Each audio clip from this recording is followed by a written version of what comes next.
এবং আমারও এরপরে কিছু কাজ আছে। কিছু মীমাংসিত বিষয় প্রায় এই অন্তর্বর্তীকালীন নিরপেক্ষ সরকার সংবিধানের 106 ধারা অনুসারে শপথ নিয়েছে, নাম হয়েছে অন্তর্বর্তীকালীন সরকার, মেয়াদ লেখা নাই। সুপ্রিম কোর্টের যে অ্যাডভাইজারি রুল সেটা দেয়া হয়েছে। মোটামুটি যদি নিরপেক্ষতা, গণতান্ত্রিক এবং গ্রহণযোগ্য থাকে, এই সরকারের অধীনে নির্বাচন হবে, এটা প্রায় মীমাংসিত। নির্বাচন করে নির্বাচন কমিশন, সরকারের কাজ হচ্ছে শুধু ফ্যাসিলিটেট করা। যেহেতু অতীতে নির্দলীয় নিরপেক্ষ তত্ত্বাবধায়ক সরকারের বিধানটা বিলুপ্ত করা হয় 2011 সালে, তখন থেকে দেখা গিয়েছে এই নিউট্রাল গভর্নমেন্ট না থাকলে নির্বাচন কমিশন যতই স্বাধীন হোক, সাংবিধানিকভাবে আসলে টোটো জগন্নাথ। সুতরাং ধরে নিতে পারেন এখনকার নির্বাচন কমিশন স্বাধীন, কিন্তু সংস্কারের বিষয় এসছে, সরকার প্রধান 6টি সংস্কার কমিশন গঠন করেছে। তার মধ্যে নির্বাচনী ব্যবস্থা সংস্কার কমিশন অন্যতম, সংবিধান সংস্কার কমিশন অন্যতম, সাথে প্রশাসনিক এবং বিচার বিভাগীয় পুলিশ বিভাগের সংস্কার কমিশনও উল্লেখযোগ্য। দুদক তারপরে আসছে। এই সংস্কার কমিশনগুলোর প্রধানদের নিয়ে মাননীয় প্রধান উপদেষ্টা জাতীয় ঐক্য কমিশন নামে একটা বডি গঠন করেছে। তার সাথে সম্ভবত প্রথম বৈঠক রাজনৈতিক দল সমূহের 15 তারিখ হতে পারে, ওনারা আলাপের সময় আমাদেরকে জানিয়েছেন, তবে এখনো আহ্বান করেনি বিদায় সেটা আমরা সুস্পষ্টভাবে বলতে পারবো না, তবে ধারণা করা যায় 15 তারিখ শুরু করবেন। সেটা হবে গ্রাউন্ড ব্রেকিং সেরেমনি, তারপরে আলাদা আলাদাভাবে রাজনৈতিক দল সমূহের সাথে বসবেন এই সংস্কার প্রস্তাবগুলো নিয়ে। আমি বলছি যে নির্বাচন কমিশনের দায়িত্ব যদি নির্বাচন কমিশন পালন করে, সরকার যদি সাংবিধানিকভাবে নির্বাচন কমিশনের সমস্ত কর্মকাণ্ডে সহযোগিতা করে, সাংবিধানিকভাবে ফ্যাসিলিটেট করে, তাহলে নির্বাচন সুষ্ঠু নিরপেক্ষ হওয়ার সম্ভাবনা অন্তত 99 এই বিষয়গুলো মীমাংসিত। এই অন্তর্বর্তীকালীন সরকারের অধীনে এবং বর্তমান নবগঠিত নির্বাচন কমিশনের অধীনেই আগামী সুষ্ঠু নিরপেক্ষ নির্বাচন হবে বলে আমরা বিশ্বাস করি। সেই নির্বাচনের রোডম্যাপ প্রদানের জন্য আমরা বারবার কথা বলছিলাম। গত কয়েকদিন আগেও সরকারের উচ্চ পর্যায়ে মাননীয় প্রধান উপদেষ্টার সাথে আমরা কথা বলেছি। তিনি মোটামুটি আশ্বাস দিয়েছেন যে নির্বাচন ডিসেম্বরের মধ্যেই করার জন্য আমরা সমস্ত আয়োজন করছি। নির্বাচন কমিশনের সাথে আমরা দেখা করতে গিয়েছিলাম, তাদের প্রস্তুতি সম্পর্কে আমরা জেনেছি। আইন হচ্ছে জানুয়ারির 2 তারিখ প্রতি বছর ভোটার তালিকা আপডেট হয়, মার্চের 2 তারিখ সেটা আরো রিফাইন্ড হয়, এরপরে আরো কিছু শুনানির প্রক্রিয়া থাকে, সেটা মে মাসের মধ্যে সমাপ্ত হয়। বলছেন জুনের মাঝামাঝি মোটামুটি নির্বাচনে এই ভোটার তালিকা সংক্রান্ত অন্যান্য কর্ম আমাদের সমাধান হয়ে যাবে। ডিলিমিটেশন সহ কিছু বিষয়ে আইনে একটু জটিলতা আছে, সেটা এর মধ্যে একই সাথে চলতে পারে। এবং অন্যান্য রিফরমেশন যেগুলো আছে সংস্কার, নির্বাচনমুখী, জরুরি, স্বল্প মেয়াদী, অনেকেই কথা বলছেন স্বল্প এবং মধ্য দীর্ঘ মেয়াদী। এই স্বল্প মেয়াদী সমস্ত সংস্কারগুলো করে আমরা হিসাব করে দেখেছি এটা খুব বেশি হলে মে জুন পর্যন্ত সময় লাগে।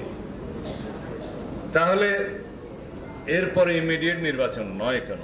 সবাই বলছে বর্ষাকালীন সময়ে নির্বাচন হয় না, অনেক বন্যা টন্যা হয় আমাদের দেশে।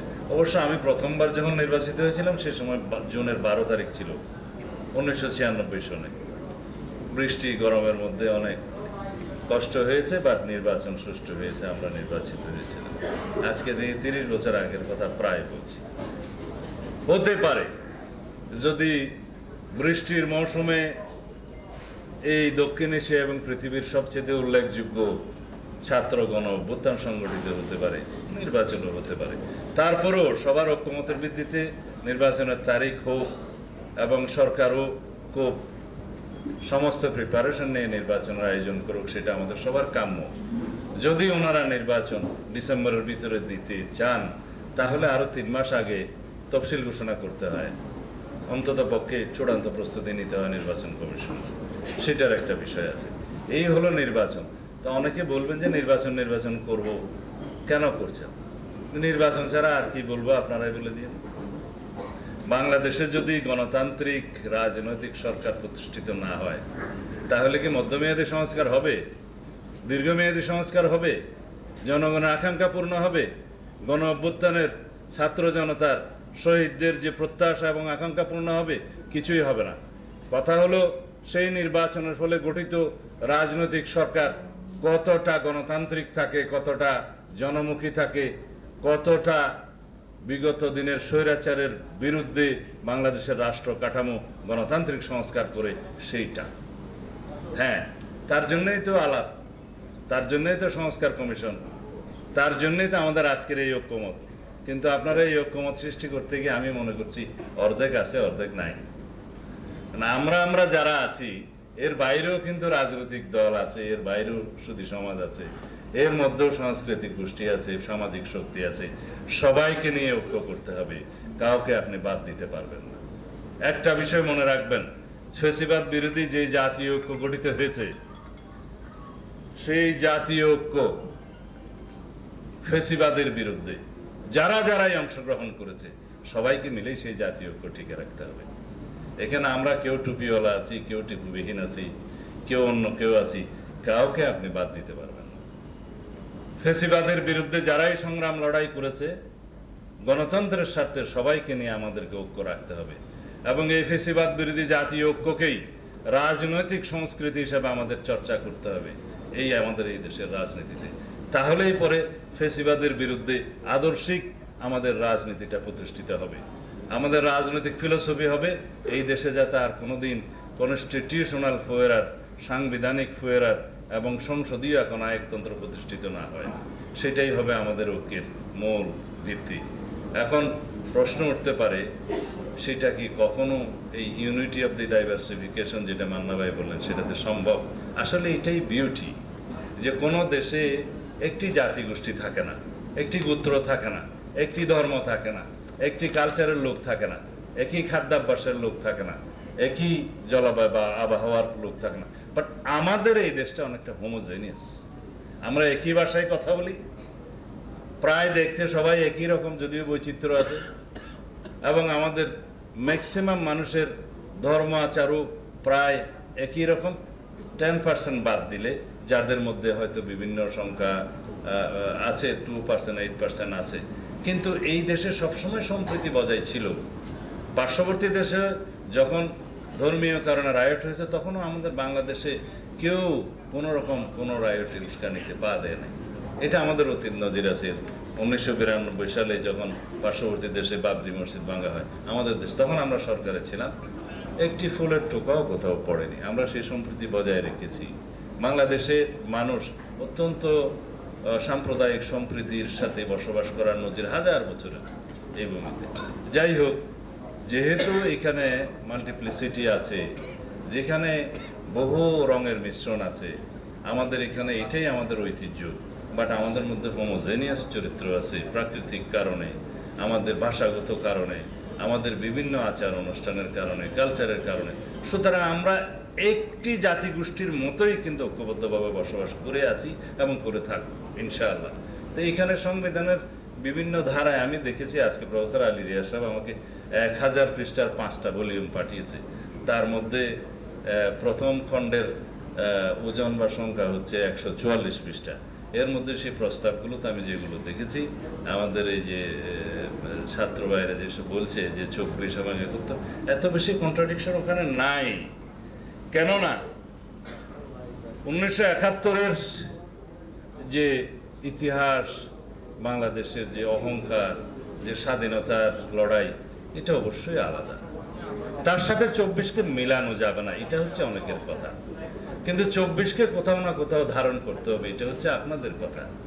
এখানে তো দ্বিমত কেউ করছে না, কিন্তু 71-এর সাথে কম্পেয়ার করা বোধহয় ঠিক হবে না একই প্যারায়। আপনারা এখানে যদি কনস্টিটিউশনাল ক্রাইসিসে বা লেজিটিমেসিতে কেউ যদি ভোগে, সরকার মানা করব, ভোগার দরকার নেই। যদিও আপনারা অ্যাকোমোডেট করতে চান, আমাদের ট্রেডিশন হচ্ছে যে সমস্ত ট্রানজিশনাল পিরিয়ডের বিধানগুলো বাংলাদেশের সংবিধানে বিভিন্ন সময় যুক্ত করা হয়েছে সংবিধানের 4র্থ তফসিলে, সেই তফসিলে আমরা দুটো প্যারা যুক্ত করতে পারবো, সেটা একটা আলোচনার বিষয় হবে। এবং লেজিটিমেসি ক্রাইসিস এই গভর্নমেন্টের কখনোই নাই, তারপরও এটা হচ্ছে মোট রক্ষা কবচের জন্য তারা চাচ্ছেন, করা যাবে। বাট প্রিফেস যেটা সংবিধানের যে বলি যে আমরা বাংলা কি হবে ভাই, না প্রস্তাবনা, আমার বাংলা একটু বেশি অসুবিধা হয়েছে। যাই হোক, প্রস্তাবনার মধ্যে যেটা বিবৃত থাকে পৃথিবীর প্রত্যেক দেশের সংবিধানের প্রস্তাবনার মধ্যে, ওখানে মূল জিনিসগুলো থাকে, ওখানে আইন থাকে না, ওখানে কোনো ঘটনার বর্ণনা থাকে না। ওখানে যদি আমরা এক্সাজারেশন করি তাহলে অনেক বিষয়ের প্রশ্ন আসতে পারে। মূলনীতি থাকবে হয়তো অনুচ্ছেদ 4-5 এটার মধ্যে, অন্যান্য বিষয়ভাবে থাকবে, লেজিটিমেসি থাকবে সংবিধানের তফসিলগুলোর মধ্যে, অ্যাকোমোডেট করা যাবে, আলোচনার বিষয়, এটা অনেক বেশি আলোচনা করতে হবে। যাই হোক, আমি এর বেশি বলবো না, কিছু বিষয়ে ঐক্যমত হয়েই আছে। আপনি যে বানাবে এটা কি জাতীয় রাজনৈতিক সংকটে, রাজনৈতিক ঐক্যমতের বিকল্প নেই, আমি তো এখানে সংকট দেখছি না। আপনি আমাদের আজকে চা খেতে ডেকে দাওয়াত করিয়েছেন, আপনাকে ধন্যবাদ। কিন্তু যেই সংকট আমি দেখছি না, সেই সংকট দেখা যেতে পারে সামনে, সেই জন্য আপনি অগ্রিম পদক্ষেপ নিয়েছেন। বাট সবাইকে অন্তর্ভুক্ত করতে পারলে এটা ভালো হতো। আপনারা একটা inclusive discussion in between all the stakeholders, political parties and social powers.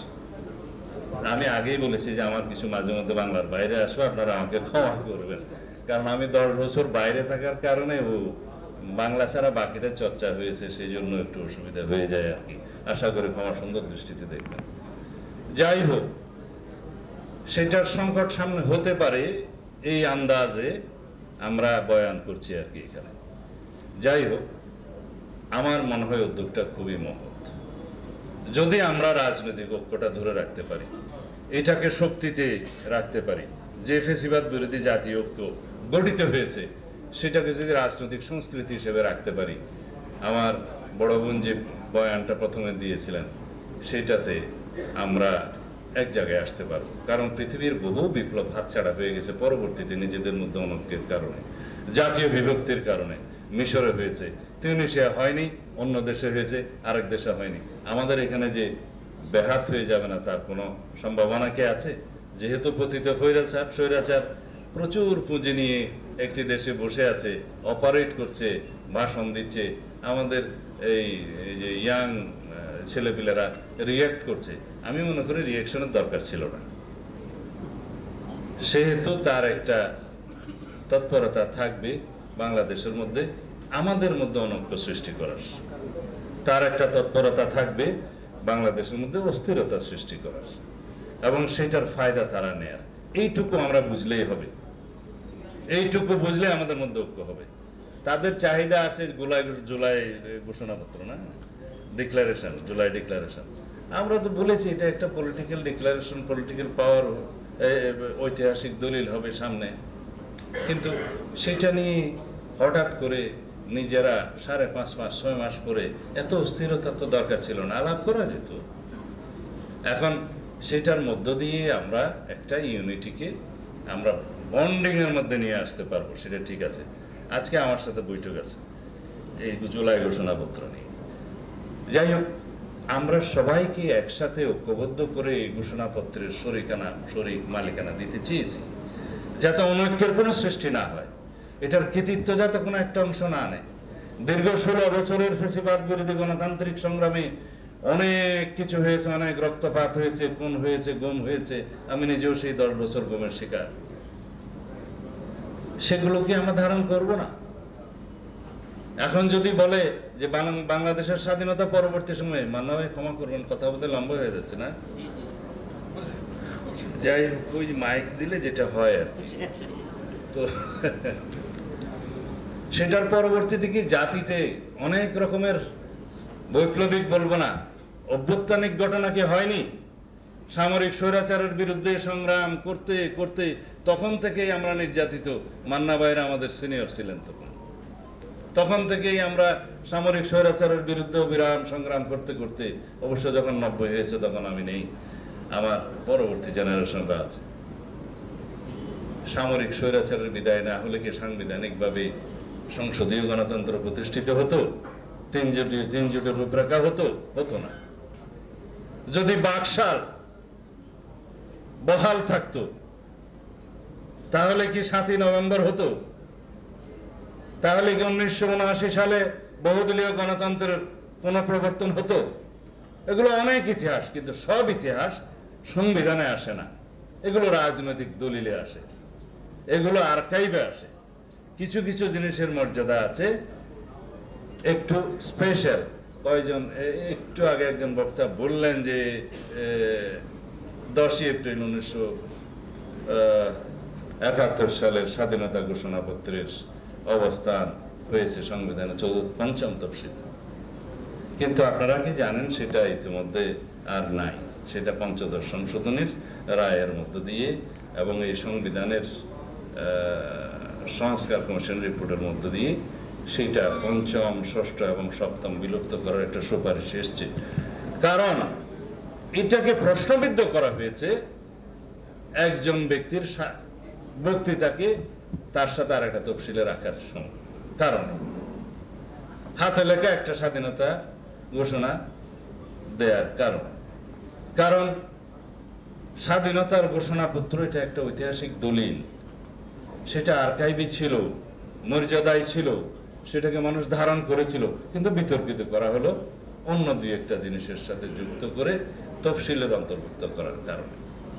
সুতরাং 15th অ্যামেন্ডমেন্ট যখন একই সাথে নাল এন্ড ভয়েড ডিক্লেয়ার করার জন্য রিড করা হলো, সেখানে সেটাও এসে গেল। এখন সংস্কার কমিশনের রিপোর্টে প্রায় সব স্টেক হোল্ডার 15th অ্যামেন্ডমেন্টের সমস্ত বিষয়গুলো যেহেতু বাতিল চেয়েছে, তারাও সেটা রেকমেন্ড দিয়েছে। আমি পড়েছি ইতিমধ্যে, তারাও সুপারিশ করেছে সেটা। একইভাবে যেমন হচ্ছে একজন ব্যক্তির প্রতিকৃতি, ছবি টানানো, জাতির পিতা ইত্যাদি ঘোষণা, সেই অনুচ্ছেদ বাতিলের সুপারিশ এসছে। এই বিষয়গুলো তো ঐক্যমত সৃষ্টি হয়ে গেছে। তারা সেই রিপোর্টগুলোতে যারা যারা সুপারিশ করেছে এবং যারা জরিপের মধ্যে ফলাফল এসছে, সারা জাতি চেয়েছে, সবকিছু অন্তর্ভুক্ত করেছে। পৃষ্ঠা সংখ্যা 1000-এর মতো প্রায়। সুতরাং জাতিতে একটা ঐক্যমত্য এসছে অনেকগুলো বিষয়ে। যে বিষয়গুলো আমাদের এখন ঐক্যমত্য আসে নাই, সেগুলো নিয়ে আলোচনা করে অনেকগুলো বিষয়তে গ্রেটার কনসেনসাস সৃষ্টি করতে হবে এবং সেগুলো বাস্তবায়ন করতে হবে স্বল্প, মধ্য এবং দীর্ঘমেয়াদে।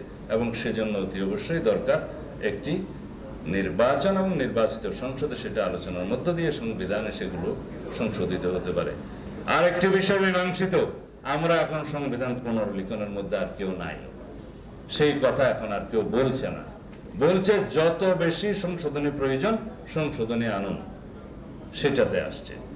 এখন আর সেকেন্ড রিপাবলিকের মধ্যে কেউ নাই, সবাই বুঝে এসছে যে এই রিপাবলিককেই আপনারা সংস্কার করুন, এই রিপাবলিককেই যত বেশি রাষ্ট্র কাঠামোর গণতান্ত্রিক সংস্কার সাধন করা প্রয়োজন হবে সেটা করুন অর্থনৈতিক মুক্তির লক্ষ্যে, সেটাতে আসুন। সুতরাং অধিক বিতর্ক না করে কম বিতর্কের মধ্য দিয়ে, অধিক আলোচনার মধ্য দিয়ে আমরা একটি বৈষম্যহীন সাম্যের ভিত্তিতে গণতান্ত্রিক সামাজিক সুবিচারের রাষ্ট্র নির্মাণে আমরা কাজ করি এবং সেইখানে আমরা যেন ঐক্যবদ্ধ থাকি, এই আহ্বান জানিয়ে আমি সকলকে আমার বক্তব্য শোনার জন্য ধন্যবাদ জানাচ্ছি। কারণ আমি মনে করছিলাম সংক্ষিপ্ত দেব, কিন্তু যা হয়। ধন্যবাদ আপনাদের সকলকে। আসসালামু আলাইকুম।